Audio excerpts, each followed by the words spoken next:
ये वाला क्वेश्चन देखना कैसे सॉल्व करेंगे। हमसे पूछा जाएगा कि ये कंसिस्टेंट है या फिर नहीं। कंसिस्टेंसी का मतलब है कि इसका सोल्यूशन एग्जिस्ट करता है या फिर नहीं। कंसिस्टेंट मतलब सोल्यूशन होगा, इनकंसिस्टेंट मतलब सोल्यूशन नहीं होगा। अभी कैसे आइडेंटिफाई करेंगे? सबसे पहले हमें लीनियर इक्वेशंस को ए और x into is equal to B की फॉर्म में इनको कन्वर्ट करना पड़ेगा। ए और एक्स और बी क्या है यहाँ पे ध्यान दो। ए जो होगा इसके कोफिशिएंट्स होंगे, यहाँ पे एक्स के कोफिशिएंट आएंगे, यहाँ पे वाई के कोफिशिएंट्स आएंगे 1 2 2 3, ठीक है। और x जो होगा भी x और y होगा, और जो b है हमारे पास यहाँ पे ये इनका सम है, ठीक है। जब भी हम ऐसे क्वेश्चन को सॉल्व करें तो हमारा फर्स्ट टारगेट होना चाहिए इनके डिटर्मिनेंट पे। अगर इनका डिटर्मिनेंट नॉन जीरो आता है इसका मतलब है कि वो कंसिस्टेंट है। कंसिस्टेंट का मतलब यूनिक सोल्यूशन है। अगर ऐसे कंडीशन आती है तो यहाँ पे आएगा यूनिक सोल्यूशन।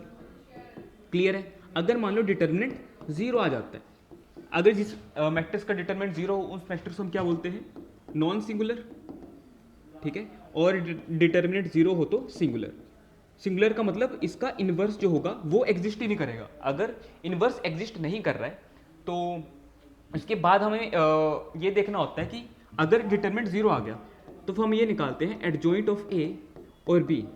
अगर इन दोनों का प्रोडक्ट जो है अगर वो भी जीरो आता है तब सोल्यूशन हो भी सकता है, नहीं भी हो सकता है।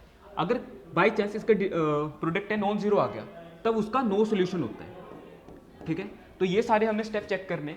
तो टारगेट हमारा फर्स्ट रहेगा डिटर्मिनेंट पे, ठीक है। तो सबसे पहले डिटर्मिनेंट चेक करते हैं। डिटर्मिनेंट क्या होगा इसका? ए मैट्रिक्स ये है तो इसका डिटर्मिनेंट 1 2 2 3, इसको 3 आ गया, ये -4 आ गया, तो इसका डिटर्मिनेंट आ गया -1। -1 मतलब नॉन जीरो। नॉन जीरो का मतलब क्या होता है कि ए जो होगी नॉन सिंगुलर मैट्रिक्स होगी, और नॉन सिंगुलर मैट्रिक्स का सोल्यूशन यहाँ पे कितना होता है? यूनिक सोल्यूशन होता है। यूनिक सोल्यूशन का मतलब कंसिस्टेंट, ठीक है।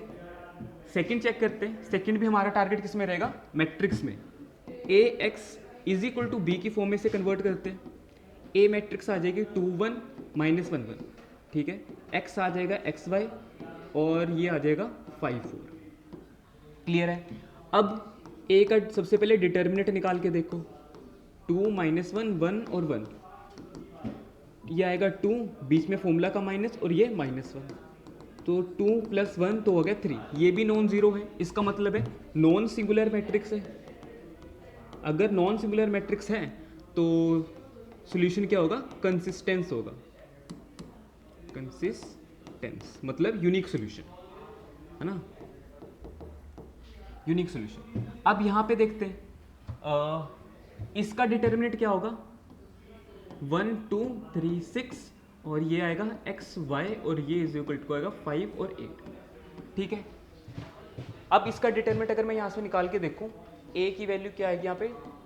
1 2 3 और 6, ये आएगा 6, ये आएगा 3 2 6, 6 इज इक्वल टू 6 0, मतलब ये सिंगुलर मैट्रिक्स आएगी। सिंगुलर मैट्रिक्स आएगी। सिंगुलर मैट्रिक्स का मतलब सोल्यूशन को होगा इनकंसिस्टेंट होगा, ठीक है। तो एग्जाम में कंसिस्टेंसी पूछा था, ठीक है।